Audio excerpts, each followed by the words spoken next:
Hello there, only one Kenobi here, only one.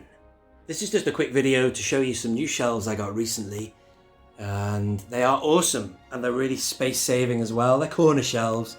Never ever seen them before. I started to look for a new corner shelf, and the reason I did was because I acquired this space just here. To the left of these shelves, I used to have a Detolf IKEA glass cabinet. But, you know, it wasn't doing anything. I didn't have anything in it at all whatsoever. It was kind of cool because I used to have stuff on the top of it, like I have on the top of these ones here. But so anyway, to cut a long story short, I have that now downstairs. I'm upstairs in this gaff. And I also have these two other Detolfs. The other one has a black top. These have got two white tops, which kind of match the surroundings a bit better. But still, anything I ever have that is worth putting in a cabinet, I have in these two here. And two more spaces there. I'm not going to buy another helmet unless they bring out Biggs's helmet or something of more interest, like an ATAT driver. Yes, I'll have a bit of that, but still. So that's that story. So I thought, well, I might as well look to fill that space with something I can have some miscellaneous overspill figures in. And they are these. Look at them. They're great. I will leave you a link to the one I bought. I'm not endorsed by these people who sell them on eBay. Pretty much they're all the same. A lot of people have already asked about these shelves because I've featured them in a few other videos, including my Only One Fans episode. But I think if you type on eBay, I mean, I'm in the UK here, but if you type in corner shelf, you'll get these. And they're great because they match these other shelves that I have.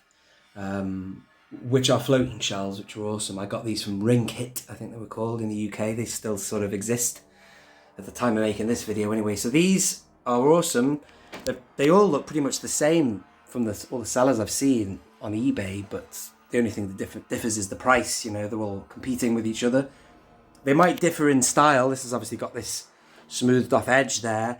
This here is a soil pipe there. So what I've done is I've drilled it into the solid wall, and I've left that one blank. I might find something to cover that hole there. So what am I using them for? Well, here I have just some original trilogy stuff.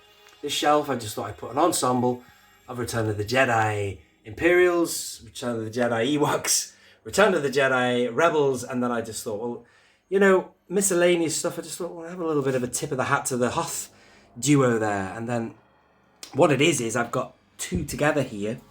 And so there's a bit of a gap between them. That's why this is tall enough to have this ATST. The two I bought were the 5-tier one. If I pull back long enough, you'll see it. Hang on. 1, 2, 3, 4, 5. It's got 5 shelves. And then I did a bit of measuring before I bought them on eBay. I got another one, which is just 3 shelves. 1, 2, 3. So obviously I did a bit of measuring before. Please excuse this. This is Luke Skywalker's hilt here. Let me move that out of the way. I did a bit of measuring, obviously, before I bought them, but I knew that I would be able to fit both of these in the space that I have here from the ceiling to the floor. And I had enough space to kind of leave a gap between these two here. And it was perfect to put the ATST in there, you know what I mean? So you can obviously have tall vehicles as well as obviously beasts can even fit on there.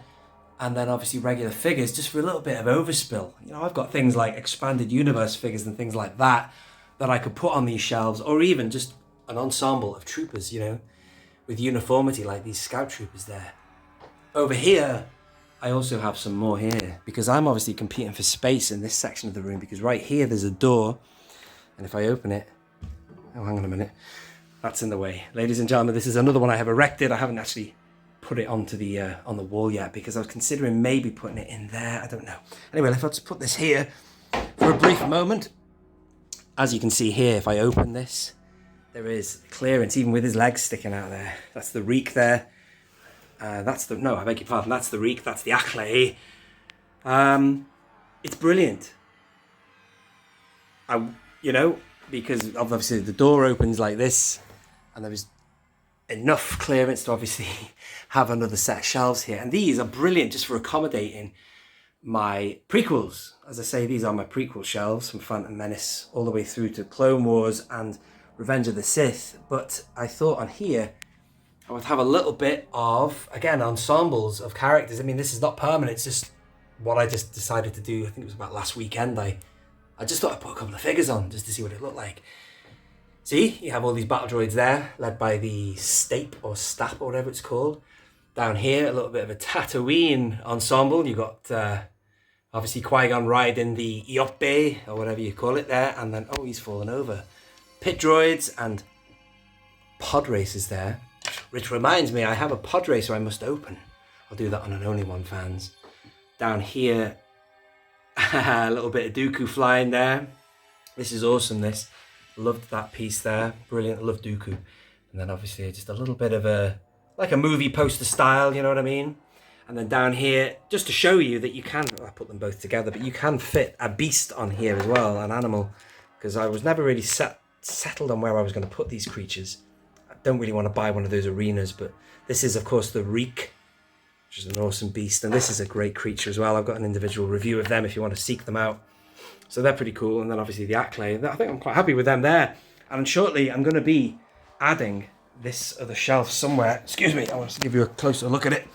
The instructions for the how I put them together are pretty simple. In fact, I think about a cut there. And I will show you how that is done. Just move this across. I just have reviewed that if you want to check that out. That's an awesome acquisition. Of course, the look at that, man. Really happy with that. If you want to see my review on this, that is now on the channel as well. The Starspeed 1000. Oh man, what a beast of a vehicle. So this is another 3-tier one because you can fit a 5 and a 3 in standard sort of ceiling. Well, it depends on how tall your rooms are basically, but you know, right down to the floor there. They're awesome. They're quite easy to put together as well. Fairly sturdy, but once you put them on the wall, they're pretty cool. The idea is to put them into a corner so you can, you know, screw them in there. You've got to be very careful with your measurements, obviously, by the way, there and then there. But I find, because Star Wars figures, excuse me, are so light that you only really need 2 screws, or I've put 3 in there. 1, 2, 3. And over here, for the 3-tier one, only one, and then 2 at the bottom there. So, man, that's more than enough. Figures are not heavy. So there you are, ladies and gentlemen. I'm really happy with them. Really, really happy. I might go and get the instructions to show you how you put them together, if that is of any help to you. One moment, please. There we are. Just to show you, why not, whilst I'm here. So they're very straightforward to put together. I'm not endorsed by the people who sell it. I just thought I'd tell you about it, man, because I had never heard of them. Can you see this okay? Let me put this down on here. So you just basically screw them together bit by bit. There's your tiers, and then at the end of it, this is one for the 3-tier one. You end up with that. And then obviously you get the holes in the panels there. I was very careful when I did this. I think I put a nail through and made a little mark on the wall, knew where I needed to drill. And it's fairly straightforward, man. So anyway, check them out. Very nice indeed. And again, you know, I'm really pushed for space, so every section is precious, and I've found that now I can obviously have all these characters. I've got a home for them, and they still accommodate or are relevant. They are appropriate, sorry, I should say, for the shelves that they're next to, really. Obviously, these are appropriate because it's obviously prequel stuff there, which is nice. Over here, I don't know, I went with a kind of a Return of the Jedi motif for most of this stuff, because obviously, well, he is Return of the Jedi, but I think I might just put original trilogy stuff on those ones there. But I don't know, man, there's loads of options. They're brilliant, really like them. So let me know your thoughts below. I'll keep it brief, otherwise I'm just babbling on here, ladies and gentlemen. And room tours will commence soon, I think in the new year. Whoa! As we're coming to the end of 2022 here, maybe even before, I will try and do some, I'd like to do some more shelf indulgence at some point. I'll have to wait and see how we go. And just, if we pan to this beast here, I've reviewed this now. This is awesome, man. I'm so pleased to acquire this awesome piece, the Starspeed 1000, the 3 3/4 inch scale one. So that's really cool. Brilliant, man. Awesome. I hope you've enjoyed this video / little tour of the room and an update of how things are going in here. If you are new, subscribe, tap the notification bell. This has been Only One Kenobi. Only One. Out.